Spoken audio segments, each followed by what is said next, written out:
أعوذ بالله من الشيطان الرجيم. بسم الله الرحمن الرحيم. الحمد لله الذي أنزل على عبده الكتاب ولم يجعل له عوجا قيما لينذر بأسا شديدا من لدنه ويبشر المؤمنين الذين يعملون الصالحات أن لهم أجرا حسنا ماكثين فيه أبدا وينذر الذين قالوا اتخذ الله ولدا ما لهم به من علم ولا لآبائهم كبرت كلمة تخرج من أفواههم إن يقولون إلا كذبا فلعلك باخع نفسك على آثارهم إن لم يؤمنوا بهذا الحديث أسفا إنا جعلنا ما على الأرض زينة لها لنبلوهم أيهم أحسن عملا وإنا لجاعلون ما عليها صعيدا جرزا أم حسبت أن أصحاب الكهف والرقيم كانوا من آياتنا عجبا إذ أوى الفتية إلى الكهف فقالوا ربنا آتنا من لدنك رحمة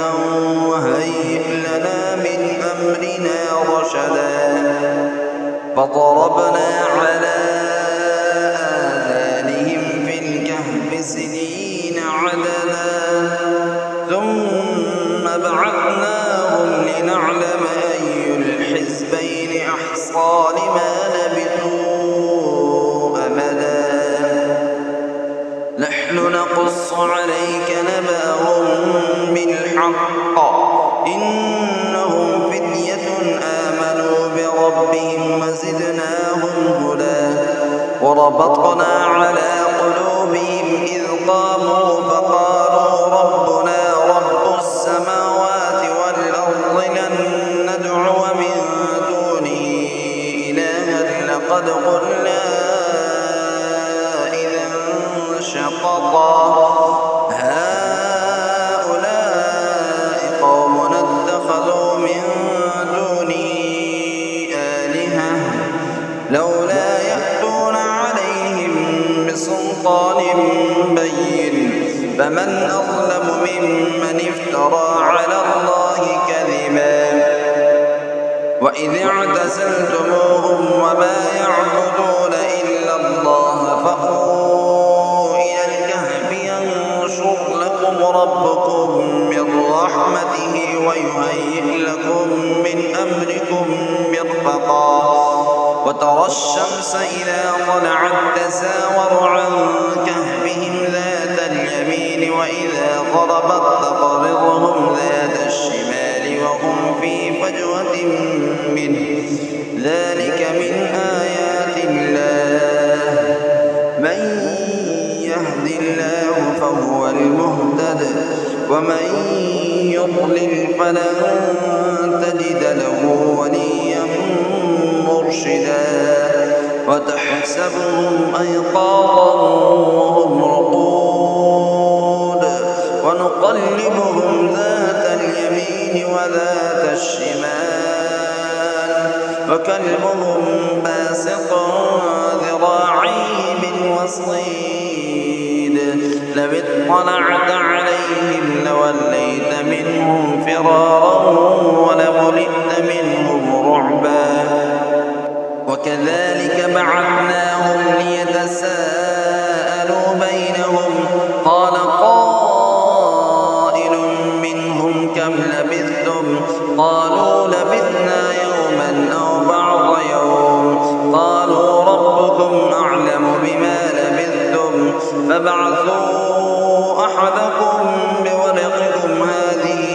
إلى المدينة فلينظر أيها أزكى طعاما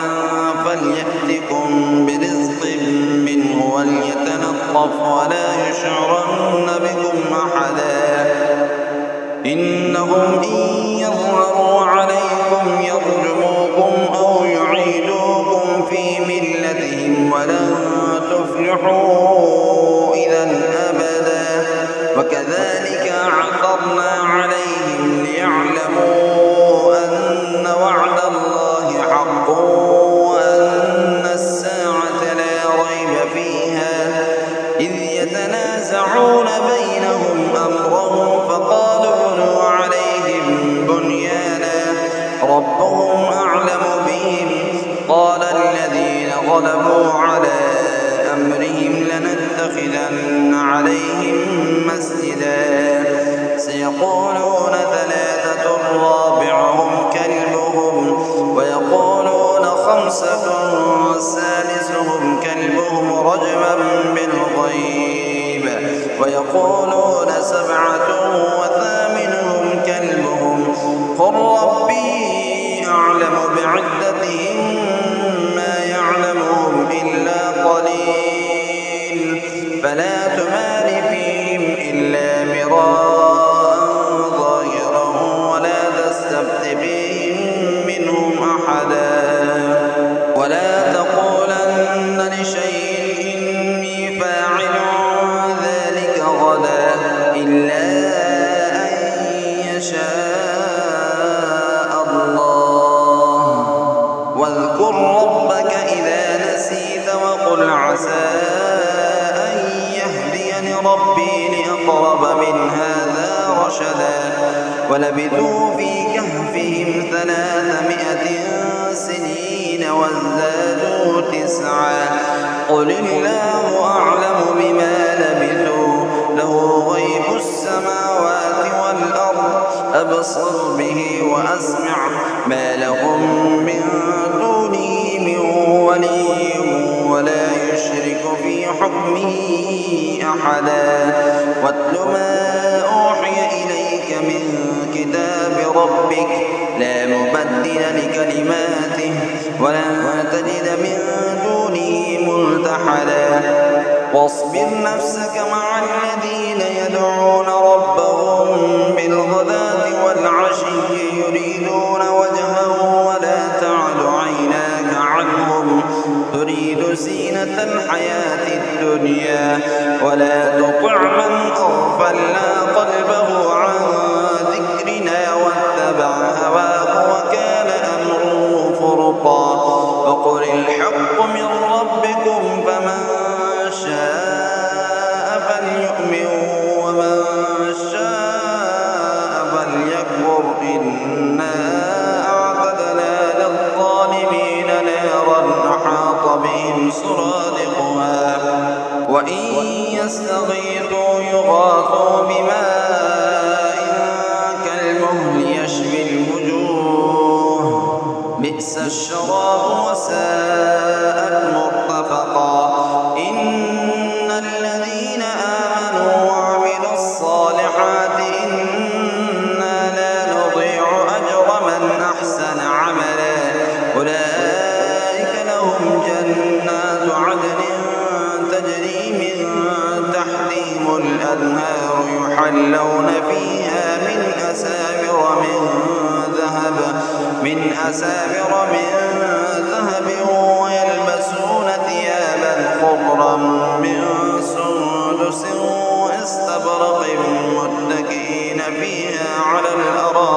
الأرائك نعم الثواب وحسنت مرتفقا واضرب لهم مثل الرجلين جعلنا لأحدهما جنتين من أعناب وحببناهما بنخل وجعلنا بينهما زرعا كلتا الجنتين آتت أكلها ولم تظلم منه شيئا وفجرنا خلالهما نهرا وكان له ثمر فقال لصاحبه وهو يحاوره أنا أكثر منك مالا وأعز نفرا ودخل جنته وهو ظالم لنفسه قال ما أظن أن تبيد هذه أبدا وما أظن الساعة قائمة ولئن رددت إلى ربي لأجدن خيرا منها منقلبا قال له صاحبه وهو يحاوره أكفرت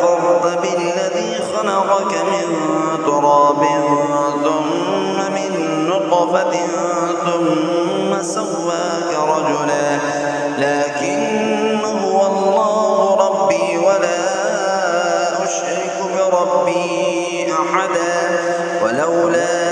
إذ دخلت جنتك قلت ما شاء الله لا قوة إلا بالله إن ترني أنا أقل منك مالا وولدا فعسى ربي أن يؤتيني خيرا من جنتك ويرسل عليها حسبانا من السماء فتصبح صعيدا زلقا أو يصبح ماؤها غورا فلن تستطيع له طلبا وأحيط بثمره فأصبح يقلب كفيه على ما أنفق فيها وهي خاوية على عروشها ويقول يا ليتني لم أشرك بربي أحدا ولم تكن له فئة ينصرونه من دون الله وما كان منتصرا هنالك الولاية لله الحق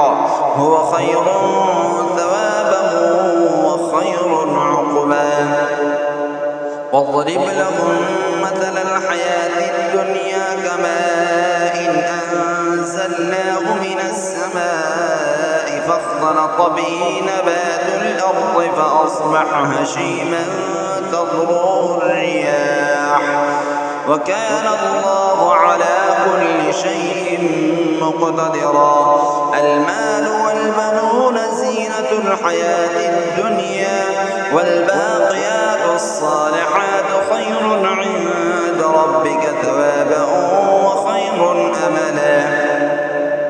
ويوم نسير الجبال وترى الأرض بارزة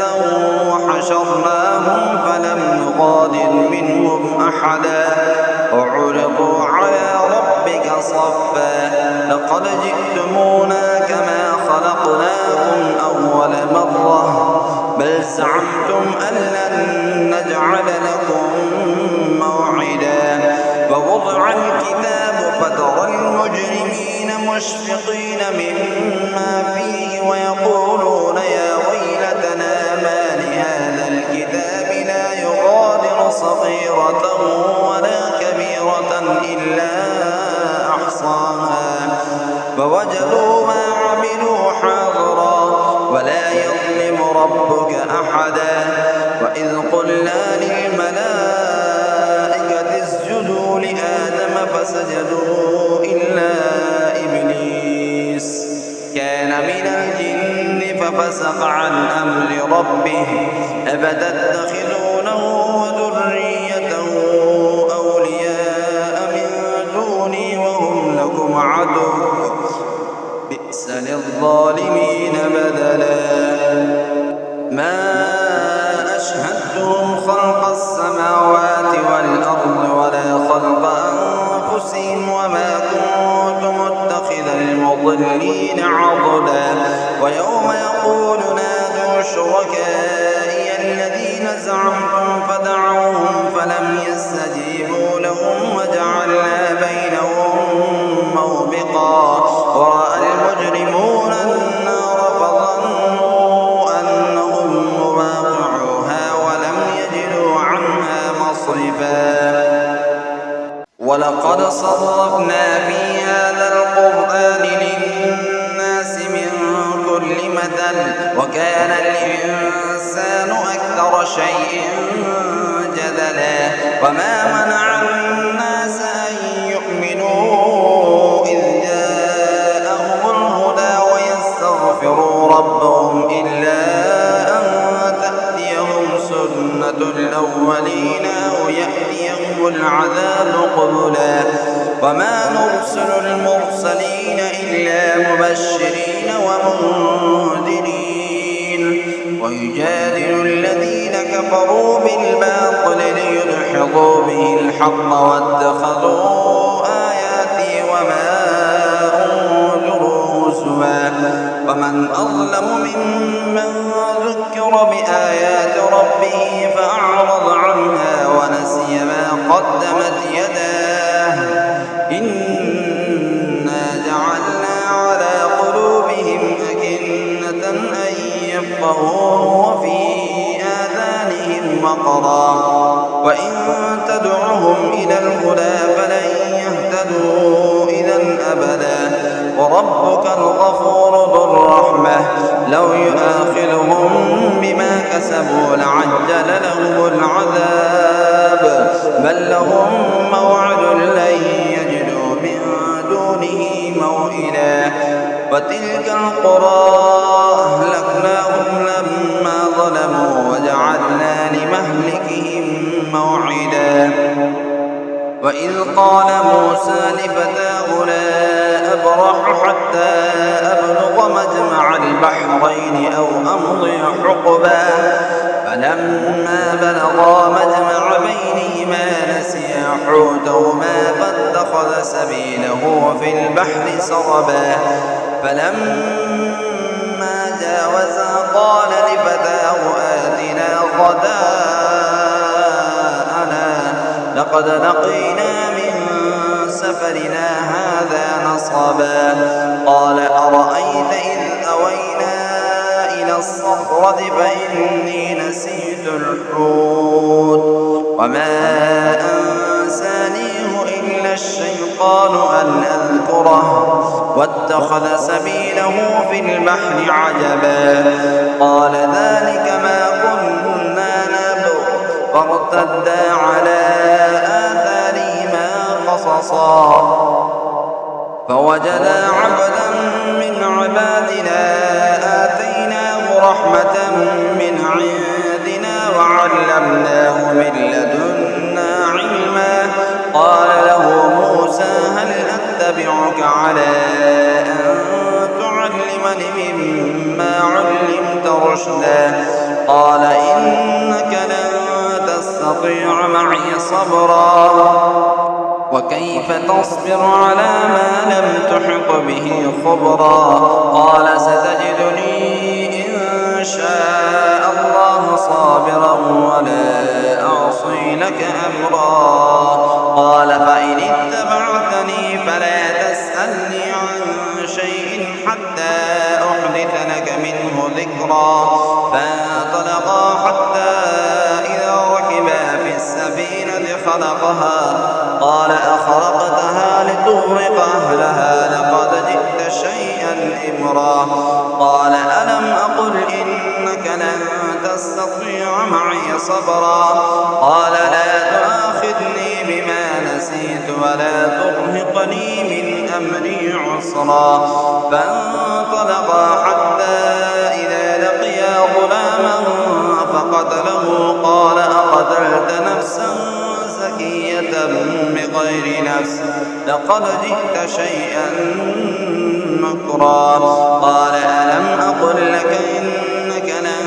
تستطيع معي صبرا قال إن سألتك عن شيء بعدها فلا تصاحبني قد بلغت من لدني عذرا فانطلقا حتى إذا أتيا أهل قرية استطعما أهلها فأبوا أن يضيفوهما فوجدا فيها جدارا يريد أن ينقض فأقامه قال لو شئت لاتخذت عليه أجرا قال هذا فراق بيني وبينك سأنبئك بتأويل ما لم تستطع عليه صبرا أما السفينة فكانت لمساكين يعملون في البحر فأردت أن أعيبها وكان وراءهم ملك يأخذ كل سفينة غصبا فأما الغلام فكان أبواه مؤمنين فخشينا أن يرهقهما طغيانا وكفرا فأردنا أن يبدلهما ربهما خيرا منه زكاة وأقرب رحما وأما الجدار فكان لغلامين يتيمين في المدينة وكان تحته كنز لهما وكان أبوهما صالحا فأراد ربك أن يبلغا أشدهما ويستخرجا كنزهما رحمة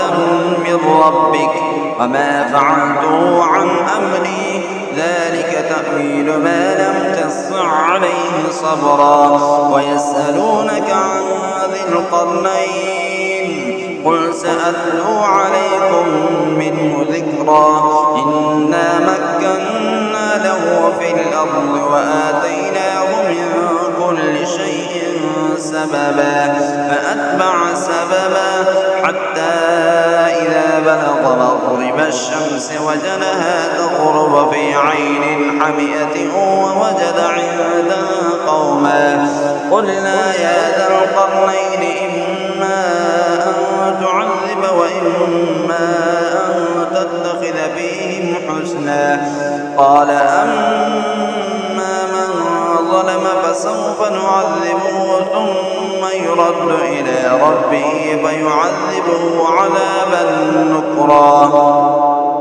وأما من آمن وعمل صالحا فله جزاء الحسنى وسنقول له من أمرنا يسرا ثم أتبع سببا حتى إذا بلغ بين السدين وجد من دونهما قوما لا يكادون يفقهون قولا قالوا يا ذا القرنين إن يأجوج ومأجوج مفسدون في الأرض فهل نجعل لك خرجا على أن تجعل بيننا وبينهم سدا قال ما مكني فيه ربي خير فأعينوني بقوة أجعل بينكم وبينهم ردما آتوني زبر الحديد حتى إذا ساوى بين الصدفين قال انفخوا حتى إذا جعله نارا